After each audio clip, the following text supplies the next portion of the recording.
और में सभी लोगों का ये एक ही क्वेश्चन होगा, तो मैं ये इसकी तरफ से और भी आना है सर, काइंडली इस बारे में आप सबके लिए ये पैनल मेरे ख्याल में जैसे बाकी सारे इम्पोर्टेंट है, ये भी उतना ही इम्पोर्टेंट इसलिए है कि आपके पास अगर रिजल्ट्स आ भी जाएं तो you need to learn from them how to sell it.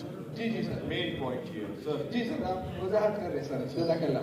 अच्छा देखिए, इसमें मैं आपको बताता हूँ, जिसमें डॉक्टर साहब ने भी कहा कि सबसे इम्पोर्टेंट चीज़ ये है, अब आपने बर्ड भी ले लिया, स्टैंडर्ड का भी ले लिया, सबसे अच्छा बर्ड ले लिया, टॉप क्वालिटी का बर्ड ले लिया, और वो फिर सेल नहीं हुआ।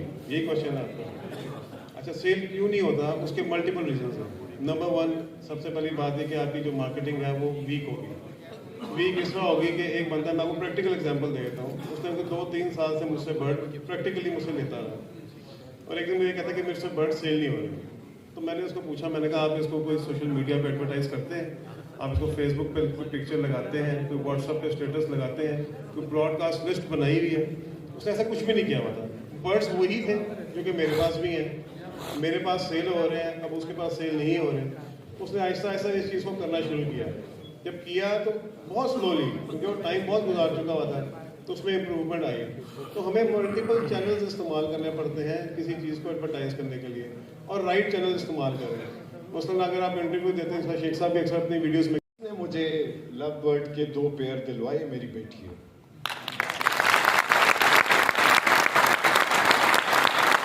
ये ब्रीड भी करती है, ये मुझे असिस्ट करती है, रिंग्स डालती है, 12 साल की है ये, और इसका मेरा मुकाबला होता है कि कौन से एग्स फर्टाइल हैं।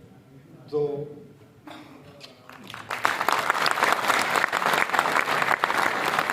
बेसिकली इस तरह छोटी छोटी चीज़ें होती हैं जो आपको मोटिवेट करती हैं। मुझे मोटिवेशन ये है कि मैं आप सबको इनके साथ, बहुत मुश्किल काम है लेकिन एक सफ़र हमने शुरू कर लिया है, इनके पीछे पीछे हम चलते जाएंगे, और हम अब हजूम की तरह नहीं, हम एक ऑर्गेनाइज्ड जो लव बर्ड की कम्युनिटी है, पॉजिटिविटी के साथ हम लोग काम करेंगे, सब एक दूसरे के लिए। हैबिट, अब बैड हैबिट जो आती है इसके पीछे वेरियस रीजन होती हैं। आपका बर्ड किसी वजह से डिस्टर्ब हो सकता है, शेड में कोई चूहा, बिल्ली या कोई चुपकली या कोई इस तरह का जानवर मौजूद हो जिससे डर के बर्ड अग्रेसिव हो के तब ये प्लकिंग करने लग जाए। दूसरा क्वेश्चन जो आपने किया कि जी सुबह आते हैं बर्ड मरा होता है, मैं हमेशा हर बंदे को ये कहता हूँ, आपका बर्ड एक्सपायर होता है, अगर बर्ड एक्सपायर होता है तो फॉर गॉड सेक आप अपने बर्ड का पोस्टमार्टम करवाएं। बगैर पोस्टमार्टम के आपको उसका कॉज ऑफ डेथ मालूम करना मुश्किल है थोड़ा, ठीक है? आप पोस्टमार्टम करवाएंगे, आपको पता लग जाएगा उसके लंग्स डैमेज है, उसका लिवर डैमेज है, उसका स्टमक डैमेज है, या फिर कोई और इशू है। दूसरा तरीका जो है इसको जज करने का, जो बर्ड एक्सपायर हुआ है उसकी ट्रे बाहर निकालें और उसकी ट्रे पे जो ड्रॉपिंग है उस ड्रॉपिंग को ऑब्जर्व करें। आप याद रखें, आप हैं, मैं हूं, कोई भी है जानदार, जब भी उसके साथ कोई इश्यू होगा सबसे पहले उसकी ड्रॉपिंग का कलर चेंज होगा। आपके साथ कोई बीमारी आई, आप डॉक्टर के पास गए, डॉक्टर साहब मुझे ये मसला, मुझे इलाज बता दें। डॉक्टर ने कहा यार मेरी समझ में नहीं आ रहा, जाओ ये टेस्ट करवा के आओ, टेस्ट आएगा तो मेडिसिन लिख के दूंगा। आप लेबॉर्ट्री वाले के पास गए, उसने आपका ब्लड सैंपल लेना है या यूरिन सैंपल लेना है, फिर उस पर रिपोर्ट ड्राइव करेगा और उसके अकॉर्डिंगली डॉक्टर आपको मेडिसिन रिकमेंड करेगा। तो जिस तरह इंसान में यूरिन की जो अगर उसको मच्छर काट भी ले तो उसके सर्वाइवल का चांस जो है वो बढ़ जाता है। और साइंस में जो है ना, साइंस में तो वायरल जितने भी डिजीजेस हैं उनकी जो है ना उनकी ट्रीटमेंट नहीं हुआ करती, उनकी वैक्सीनेशन होती है और प्रोफाइलेक्शन उसमें होती है कि आप उसको उससे बचा कैसे सकते हैं। अब बाकी ये साइंस तो ये कहती है, अब बाकी जितने मेरे पास जो एक्सपीरियंस्ड दोस्त बैठे हुए हैं ये जवाब दे सकते हैं। अस्सलाम वालेकुम जी, सबसे पहले डॉक्टर समी और उनकी टीम का शुक्रिया कि उन्होंने ये सेमिनार ऑर्गेनाइज करवाया फर्स्ट टाइम इन KPK, और माशाल्लाह एक मैसिव लेवल पे इसको ऑर्गेनाइज करवाया। तो I would like to congratulate doctor Sami and his team. And second thing is, जो क्वेश्चन है भाई का कि पॉक्स जो है अगर आ जाए तो उसका ट्रीटमेंट क्या है, जैसे माशाल्लाह डॉक्टर साहब बैठे हुए इन्होंने कहा है कोई भी वायरल डिजीज जो है कोई भी मेडिसिन नहीं होती है। वायरस को आप कभी भी एंटीबायोटिक से ट्रीट नहीं कर सकते, क्योंकि एंटीबायोटिक बैक्टीरियल इन्फेक्शन के लिए। कॉमन वायरसेस जो हमारे इसमें आते हैं, हमारी ये जो एवियन इंडस्ट्री है इसमें एक पॉक्स है, इसके अलावा एपीवी है, एवियन पलेओमा वायरस, उसके अलावा पीबीएफडी है, psittacine beak and feather disease. तो वायरस जब भी आपके शेड में आएगा, चाहे वो परिंदे में आता है या फिर जब भी कोई इंसानों में वायरस आता है, जैसे इंसानों में कोरोना आया, हम सब लोगों ने कोरोना का दौर देखा था। वायरस को रोकने के 2 से 3 तरीके होते हैं। सबसे पहली चीज जो होती है वो होता है वायरस का आपने चेन ब्रेक करनी है, उसकी स्प्रेडिंग रोकनी है आपने। चेन ब्रेक आप क्या करेंगे कि जो भी बर्ड आपका इन्फेक्टेड है पॉक्स से, सबसे पहले आपने उस बर्ड को अपने शेड से अलग करना है, ताकि वो वायरस जो है मजीद जो आपके बर्ड्स हैं उनमें मजीद फर्दर स्प्रेड ना हो। पहली चीज।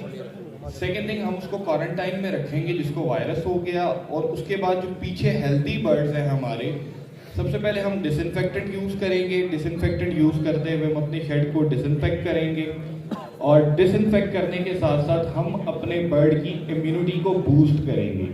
जैसे कि आप सबने देखा कि जब हम लोग को कोरोना फेस करना पड़ा तो उस केस पे लोग डॉक्टर जो है पैराडोल विच इज पैरासीटामोल वो रिकमेंड की डॉक्टर्स ने।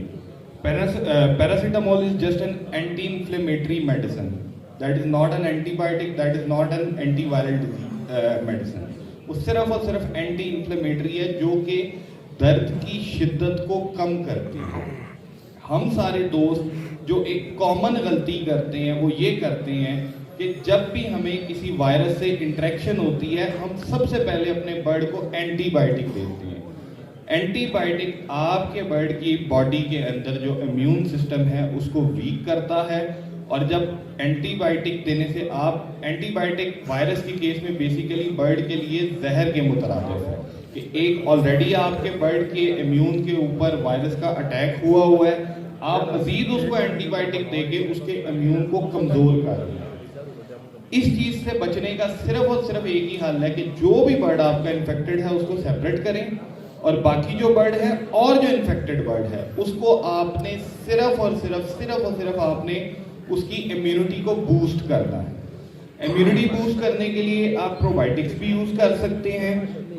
प्रोबायोटिक्स के अलावा आप इलेक्ट्रोलाइट्स यूज कर सकते हैं। इसके अलावा विटामिन ए, विटामिन के, ये 2 एक ऐसी विटामिन हैं। अच्छा, लास्ट क्वेश्चन। ओके जी, अस्सलाम वालेकुम सर। जी, मियां राफे मेरा नाम है, फैसलाबाद से हूँ। तो बेसिकली मेरा जो क्वेश्चन है वो रोजी कोली के रिलेटेड है। एक तो मुझे रोजी कोली जेनेटिक कैलकुलेटर का बता दें कोई अच्छा, क्योंकि फिशरी और रोजी कोली की जेनेटिक में बहुत ज़्यादा डिफरेंस है, ठीक है। और दूसरा मुझे बताइएगा कि मेरे पास रोजी कोली के पैलेट के पेड़ लगे हुए हैं, ब्लू और ग्रीन। मेरे पास एक पेड़ है ग्रीन का, ठीक है। पैलेट का जब चिप हैच होता है उसकी आई रेड होती है, 10 से 15 दिन के बाद ब्लैक हो जाता है। लेकिन उसमें से मेरे पास 2 बर्ड ऐसे हैं जिनकी स्टिल आई सेल्फ होने के बाद तक रेड है, ठीक है। तो क्या वो पेल फेलो है? अगर पेल फेलो है तो मुझे कंफर्म कैसे होगा, उसको किसके साथ आने पहचान के बारे में। अब अगर एक बर्ड ग्रेविंग है तो हम उसकी डिफरेंशिएशन किस तरह करेंगे? मोड ऑफ इनहेरिटेंस पे नहीं जाएंगे, क्योंकि फिजिकली मैं बर्ड मतलब अभी देख रहा हूँ कि सारे जब से डेनमार्क चाचा ने पोस्ट किए कि ये ग्रेविंग है तो सारे जो है ना एक बर्ड ग्रेविंग करके ले रहे हैं। तो उसकी जो है ना प्रॉपर आइडेंटिफिकेशन क्या होगी कि ये ग्रेविंग बर्ड है या ये नहीं है? अच्छा, एक तो मैं यहाँ पर एक बात का इनका जवाब दूंगा और एक बात अपनी तरफ से ऐड करूँगा। ग्रेविंग का जो फिनोटाइप है ना, उसमें जो उसके एजेस बनते हैं ना सिंगल फैक्टर के अंदर, डबल फैक्टर के अंदर तो है डिफरेंट हो जाता है, वो डिफरेंट टाइप के होते हैं। जो ग्रेविंग है ना वो जो रिडक्शन करता है ना वो थोड़ी जगह से करता है, उसके कंपैरिजन में जो ग्रेविंग की रिडक्शन होती है ना बॉडी में वो ज़्यादा होती है। लेकिन इसके बावजूद भी कुछ 2 बर्ड ऐसे होंगे जिसको दुनिया का कोई बंदा पहचान नहीं सकता कि ये एज है या ये ग्रेविंग है। अब जो ग्रेविंग की फ्लाइट होती है ना तो उसमें ये आप देखेंगे कि उसका जो दरमियान में एक लाइन होती है ना वो होगी ब्राउन नहीं होगी, वो ग्रे होगी। ये बात याद रखिएगा। जो उसके प्राइमरी के फैदर होते हैं ना, उसमें जो दरमियान में जो एक मोटी सी डार्क कलर का एक लाइन होती है, ठीक है, वो ग्रे होती है, और उसकी एक साइड जो होगी वो बॉडी का कलर लेके चलेगी और दूसरी साइड ग्रे होगी, वो ब्राउन नहीं होगी। नंबर 1 ये। और एक और निशानी छोटी सी है कि, लेकिन ये आम बंदे से पहचान में नहीं आती, जो इसकी रंप होती है ना, रंप पे जो वायलेट कलर होता है ना, ये थोड़ा सा नैरो होता है एज बर्ड से, लेकिन ये नैरो आम बंदा नहीं पहचान सकता। लेकिन इसकी निशानी फिर ये होती है, आखिर में अगर आप करेंगे तो आप सिंगल फैक्टर एज मेल को अगर बीट करवाते हैं, उससे फीमेल 100% सिंगल फैक्टर एज आनी चाहिए, जो सिंगल फैक्टर ग्रेविंग आनी चाहिए, जिसका फेनोटाइप डबल फैक्टर जैसा होगा, जिसे आपको मैं सादा लफ्ज़ों में कहूँ तो वो डेल्यूट टाइप का, जिसमें एज बने होंगे थोड़े से। वो अगर फेनोटाइप नहीं आता और फीमेल आपकी आ जाती है सिंगल फैक्टर जैसी, 100% वो बर्ड ग्रेविंग नहीं है, क्योंकि ग्रेविंग की फीमेल ही एक ऐसी चीज़ है जो आपको क्लियरली बता सकती है कि ये बर्ड एज है या ग्रेविंग है। किसी भी ग्रेविंग फीमेल का फिनोटाइप जो है ना, वो सिंगल फैक्टर जो मेल होता है उस टाइप का कभी भी नहीं हो सकता, जो डबल फैक्टर मेल है उस टाइप का होगा। इसलिए अगर कोई आपको फीमेल दिखाए उस टाइप की कहीं ये ग्रेविंग है, तो आंखें बंद करके कह दे कि ये ग्रेविंग नहीं है।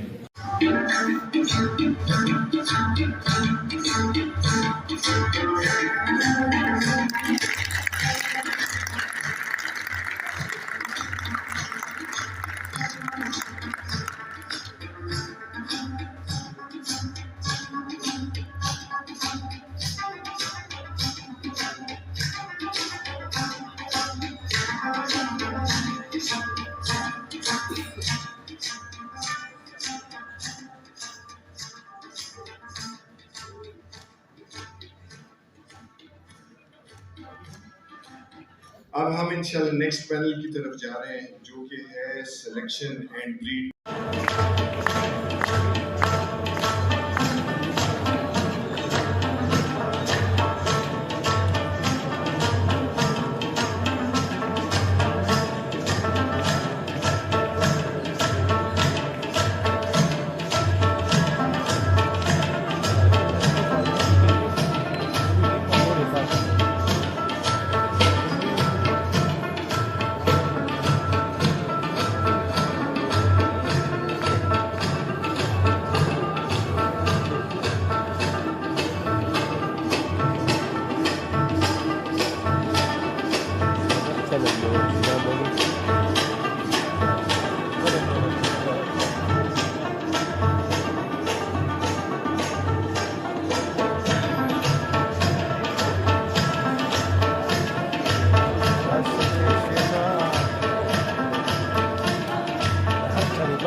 अच्छा जी, अब नेक्स्ट पैनल को मैं दावत दूंगा।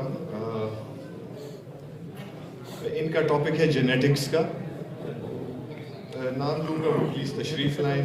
मोहम्मद वली नौशाई भाई, हंजला भाई, वजाहत मुनव्वर और जुमन बलोच साहब। आए सर।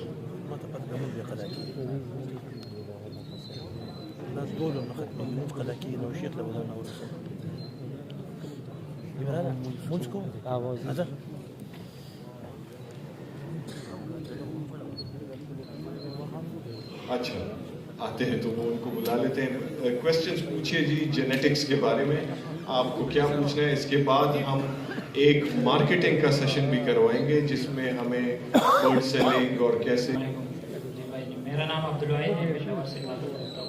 मैं तमाम मेहमानों को खुशामदीद कहता हूँ। अच्छा, मेरा सवाल ये है कि प्लूटो के बारे में मेरे सवाल है कि प्लूटो, एक तो कार्ब्लू से जो पॉसिबल प्लूटो निकलता है वो होता है, एक जो एक ग्रीन ऑकलाइन स्प्लिट कार्ब्लू होता है, उसके साथ अगर कार्ब्लू की फीमेल लग जाए उसके बाद जो ब्लू फिश लिया है तो उसमें ब्लूटूथ होने के चांसेस है या नहीं है, तो ब्लूटूथ के बारे में थोड़ा सा समझाइए।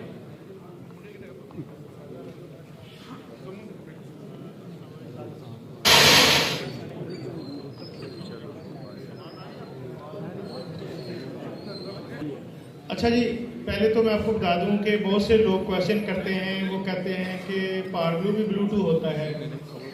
ये बड़ी कंफ्यूजिंग सी सिचुएशन होती है। पावर ब्लू एक नाम है जो फिलिपाइन से चला और आगे चल रहा है, ये करेक्ट नेम नहीं है। करेक्ट नेम है ब्लू वन ब्लू टू। जो पावर ब्लू बर्ड जिसे हम कहते हैं, येलो फेस जो बर्ड होता है, ये कम्बिनेशन होता है ब्लू वन और ब्लू टू का, ठीक है। लिहाजा आप दोनों को अलग अलग समझने की, एक बर्ड में दो जीन्स होते हैं, एक पे ब्लू वन होता है, एक पे ब्लू टू होता है, तो उसका फेनोटाइप होता है येलो फेस, जिसे पावर ब्लू कहते हैं। ये होता है ब्लू वन ब्लू टू या पावर ब्लू। अब power blue two power blue जब लगता है तो बर्ड कन्वर्ट कैसे होता है ये समझने की जरूरत है, जो बहुत अहम है। अगर आप ये समझ लेंगे ना तो आपको मुश्किल नहीं होगी। जैसे एक बर्ड है, उसमें एक जीन पे ब्लू वन है, दूसरे पे ब्लू टू है, उसके अपोजिट भी एक पे ब्लू वन है, एक पे ब्लू टू है। अब बर्ड जीन कैसे कैरी करता है, उसने या तो सामने से लेना, एक यहाँ से लेगा, एक सामने से लेगा जो बच्चा आता है, फिर या उसने क्रॉस सामने से लेना होता है। तो इसका मतलब है कि ब्लू वन ब्लू टू, अगर वो सामने से लेता है ब्लू वन, इसका मतलब है कि सादा ब्लू वन आएगा। जब वो ब्लू वन ब्लू टू से लेगा तो वो पावर ब्लू होगा, जिसे हम ब्लू वन ब्लू टू कहते हैं। इसी तरीके से दूसरा gene blue one blue two जो है, वो अगर क्रॉस में ऊपर जाके लेगा तो ब्लू वन ब्लू टू आएगा, और अगर वो स्ट्रेट से लेता है तो ब्लू टू आएगा। इट मीन्स कि इसमें 3 टाइप के कॉम्बिनेशन आएंगे, ब्लू वन भी आएगा, ब्लू टू भी आएगा, ब्लू वन ब्लू टू भी आएगा। ब्लू वन और ब्लू टू दोनों का फिनोटाइप, जो उसका जाहिर जो शक्ल होती है वो सेम होती है कि वाइट मास्क होता है और बॉडी ब्लू होती है। देखने में कोई बंदा नहीं कह सकता कि ये ब्लू वन है या ये ब्लू टू है। देखने में पता नहीं चलता, जब आप उसको